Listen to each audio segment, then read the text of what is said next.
Scorpions, Gambia, national team. Football is the biggest sport and the most popular game played in the Gambia.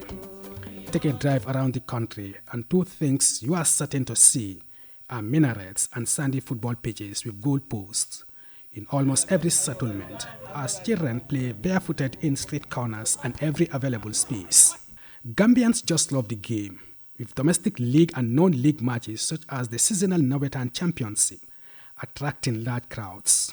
Football was introduced in the Gambia by British colonialists around the 1930s in the then Bathurst, where people soon fell in love with the game, which became a part of the social fabric of the city as the sport grew in popularity. Now, as we celebrate the Gambia's Diamond Jubilee, marking 60 years of independence, I am taking a moment to revisit the rise of football in the Gambia since its introduction during British rule to the post-independence era as the country's leading sport.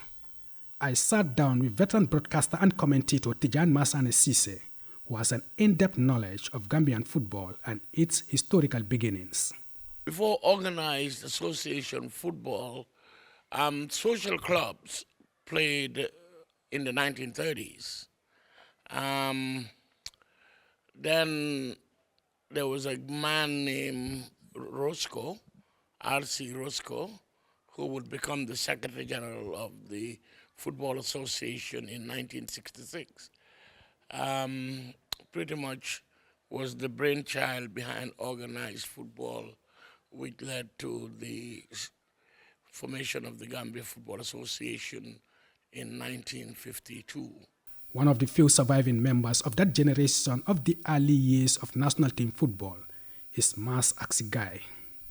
The 78-year-old former defender still holds fond memories of the early days of football in Bathurst, now Banjul. Then McCarthy Square was the playing ground for football at the time, in a more local level. But at the time this guy came, most of the sports in this country were brought in by these colonialists. Cricket, etc., etc. They were here as colonial masters, and they brought football here again. So by 57, then we have skilled players, very senior good players, which I sent you. They formed this first Gambia 11 in 1957.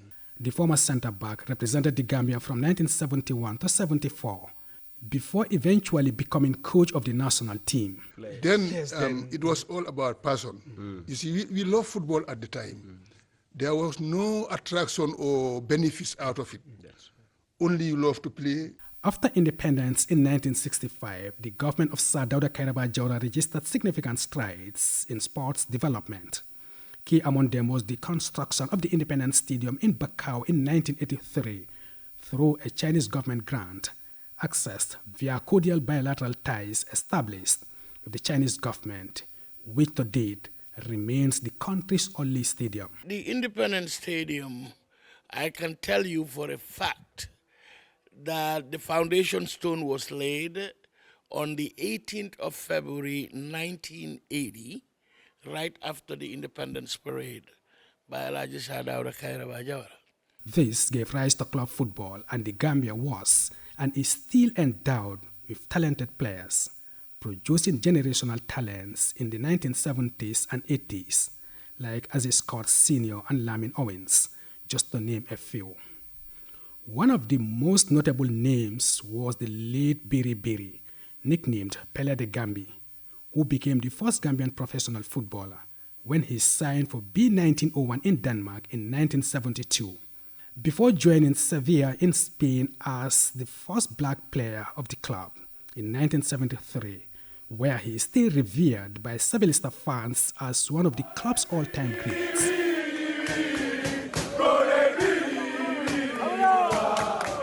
Biri represented the Gambia with pride. There was no money at that time in the association, so I had to manage and pay everything when coming to play for my country. Biri's generation was followed by another pool of star players led by the diminutive Jato Cisse. That included names like Ibu Silla, Idrissa Sonko, and Lai Bojang in the 90s, extending to the current generation of Musa Barrow, Yankuba Minte, and co. The Gambia has had few successes on the international stage, the highlight of which came with the winning of the 2005 and 2009 Under-17 Africa Cup of Nations titles, before finally securing qualification into the 2021 Africa Cup of Nations in Cameroon, which ended the country's near 6 decades wait to reach the continent's flagship football event.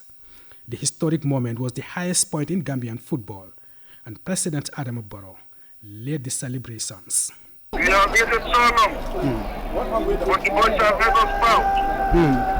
We are really proud Gambians, we are proud Africans. That the boys were able to work very hard to make us qualify to the African Cup of Nations for the first time.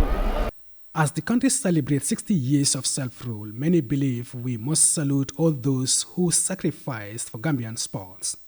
And as the nation marches together in solidarity for self-reliance and national development, Gambians must not lose sight of the fact that more investment in sports is needed to build on the legacies of Bio Samega Jane, Alhaji Usainu Njai, Alhaji Obi Konate, Alhaji Omar Sy, Biri Biri, all of blessed memory, as well as Cherno Bara Toure, Mas Aksigai, among a legendary list of personalities who sacrificed sweat, energy, and resources to lay the foundations for the beautiful game in Gambia. Momodou S. Jallow, GRTS Sports.